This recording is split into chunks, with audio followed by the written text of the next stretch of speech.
观众朋友们好，这里是大师局，我是米兰。最新爆料震撼外界，香港首富李嘉诚居然被传透过巴拿马基金，准备往乌克兰砸下5亿美元，这可是等于直接在国际政治场上亮出了一张反袭投名状。同一时间，北京还在大张旗鼓搞9·3大阅兵，把普京、金正恩都拉来站台，想秀一波军权在握。一边是商界巨鳄提前下注，另一边是最高领导人用阅兵撑场面，看似风马牛不相及，但其实背后都指向同一个核心：习近平的权力焦虑和中共内部愈演愈烈的权斗。有人说，这不仅是一场阅兵秀，更是一场信号战，谁在押宝，谁在退场，谁又在暗中搅局。这些细节比坦克、飞机更精彩。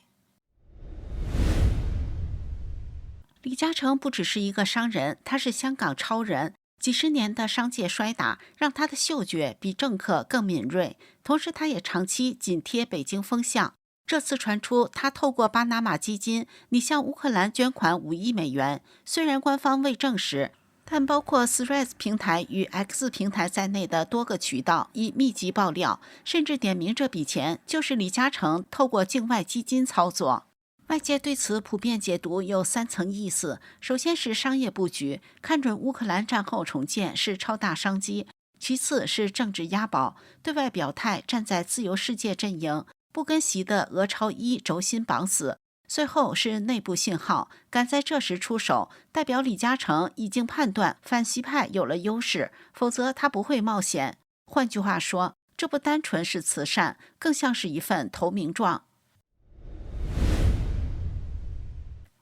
这场阅兵本意很清楚，中共党魁习近平就是借机证明自己军权在握，用钢铁洪流告诉党内，我还在舞台中央。加上同时间在天津举办上合峰会，等于把中俄朝1这条线公开化，对内是秀肌肉，对外是造声势。问题在于，这场劳民伤财的阅兵细节反而暴露了他的焦虑。比如，阅兵总指挥只是一名现年62岁的中部战区空军司令韩胜言中将，他是习近平自己挑出来的人，是已故军委副主席许其亮的部下。按照军队的规矩，正大区军官65岁退休，也就是说，他的军旅生涯上升的空间基本到头了。按过去惯例，阅兵总指挥至少要上将级别，这次与往届阅兵都不同，这次在天安门城楼上，没有重量级军头陪着军委主席习近平站在一起，反倒是习的对头军委副主席张又侠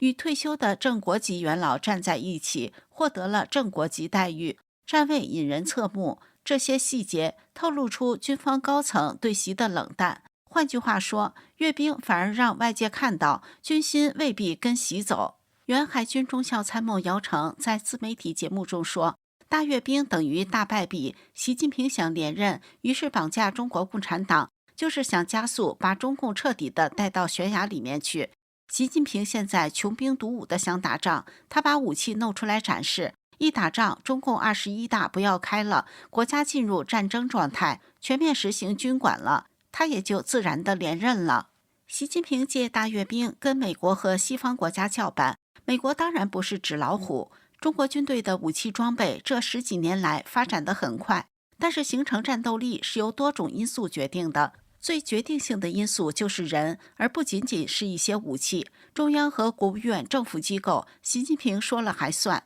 因为里面都是他的习家军。但是军队可是不听他的，因为习近平军中的亲信，中共军委副主席何卫东至今未现身，处于失踪状态。而另一个亲信，中共军委政治工作部主任苗华及通过苗华提拔的一大批司令政委们全部被清洗。这次的大阅兵将军们、上将们，除了张又侠之外，没有一个人到场助阵，就表明了军方的态度。据自媒体人苏小河9月8号在节目中爆料说，北京饭圈里传中共国防部长董军被张又侠抓了，而习近平因在公开场合跟俄罗斯总统普京谈到中共高官的150岁延寿工程和换器官的事情，引发全球性丑闻，让中共在国际上非常被动。目前习近平处于半软禁状态。中共官方也强行要求路透社等外媒删除这段视频。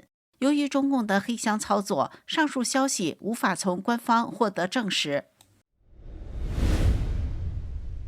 美国总统川普在一则社交媒体帖文中对习近平说：“仅代我向普京和金正恩致以最热烈的问候，祝你们密谋对抗美利坚合众国顺利。”不止如此，美方甚至将国防部改名为战争部，象征意味十足。这其实反映出华府已经把这个北京、莫斯科、平壤组合当成挑战美国霸权的轴心。华府不止嘴上说说，还行动升级，对印度商品加征50%关税，准备推动新一轮2级制裁，锁定与俄罗斯能源往来的买家，其中就包括中国和印度。这意味着习的外交秀换来的不是安全，而是更大的外部压力。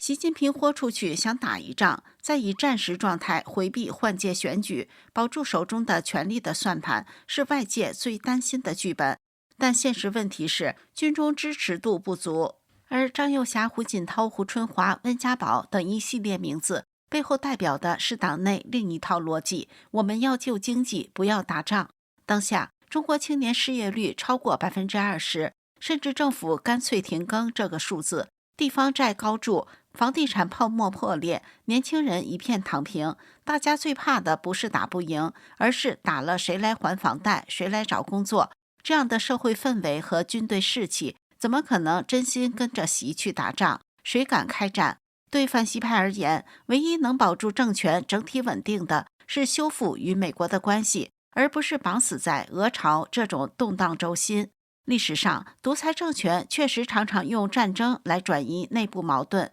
中共会不会这样？理论上可能，但代价太大，经济拖不起，国际封锁更狠，内部矛盾更深。更何况，党内并非人人支持这条路，所以你看到的现象就是，习想用战争当保险，军中和元老派却在给他踩刹车。习的计算是，只要保持强硬，就能压住内外挑战，甚至借战争避免换届。但反习派的底线是，绝不能再让中国经济陷入不可逆的崩盘。两派意见不统一，这就形成了僵局。软的破局方式，在中共4中全会或21大，用健康原因集体决定让习下台，推一个过渡人物，如胡春华或汪洋出来。硬的破局方式，军方明确表态，不陪你打仗，逼习让步。英国金融时报首席外交事务专栏作家吉蒂恩·拉赫曼撰文，把这场阅兵放进后美国世界的叙事里。金正恩、普京、习近平并肩的画面被视为一种另类世界秩序的宣告。柏林卡内基俄罗斯欧亚中心主任亚历山大·加布耶夫指出，上合组织仍然是一个松散且功能失调的组织，内部存在大量分歧，印度和巴基斯坦都为其成员，但两国近期才刚爆发过武装冲突。经济学家、前投行家杰斯帕·科尔指出，会议达成了设立上合组织开发银行的协议，重点投资基础设施与贸易融资，并尝试推动去美元化。科尔认为，一个新的全球金融架构正在建立，但不是在华盛顿，这是对川普主义的全面反击，特别是对美元武器化的反击，正在变得真实。问题是，这个秩序能撑多久？内部经济衰退，外部盟友有限，让它更像是一场展示，而不是稳固的同盟。李嘉诚的钱像是一份提前下的注，习近平的大阅兵像是一场被迫办的秀。前者透露的是商界对局势的判断，习可能守不住唯一权威；后者透露的是领袖的焦虑，没有军心，没有元老背书，就靠场面撑场。外部世界已经提高警觉，内部却是一片经济焦虑加青年躺平。接下来的问题是，中共会不会真的走向战争转嫁危机这一步？答案恐怕不在阅兵场上，而在未来几个月的会议、军中人士和国际对局里慢慢浮现。你怎么看呢？请留言告诉我们。这里是大时局，感谢您的陪伴与思考，请订阅、分享并打开小铃铛。一起在动荡中坚守真相，在黑暗中点燃希望。